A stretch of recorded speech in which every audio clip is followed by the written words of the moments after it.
እርሱ ላለፉት 2 ዓመታት ከበሮ ቆሞ አሻግሮ ሲያይ ነበረ። ምክንያቱም ፈላጊው የዓለማችን ኃያል ክለብ ሪያል ማድሪድ ነው። ማድሪድ ጠይቆም ቢማለት ይከብዳል። የጊዜ ጉዳይ እንጂ መሄዱ አይቀርም ያሉ ብዙዎች ናቸው። አዎ እሱም በአመቱ መጨረሻ ከቀዮቹ ቤት መሬትን ከሚያንቀጠቅጠው ከአንፊልድ ድባብ እንደሚለቅ አሳውቋል። በቃ እርሱ ትክክለኛ ጊዜ መርጧል። ለዚህ ቡድን ዋጋን ከፍሏል። ዝቅ ሲል ዝቅ ብሏል፣ ከፍ ሲልም ከፍ ብሏል። ጀርገን ክሎፕ ይናገራሉ። እሱ ልጄ ነው ምለውን ይሰማል። ታላቅ ተጫዋች እንደሚሆን ገና ወደ ዋናው ቡድን ሲያድግ ነበር ያየሁት። ታታሪ ነው፣ ደፋር ነው፣ ራሱን ለማሻሻል ሁሌም ቢሆን ይተጋል።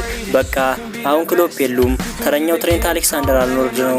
አዲስ ፈተና ለመጋፈጥ ወስነዋል። ሌላኛው ፈተና ትሬንት ጆን አሌክሳንደር አርኖልድ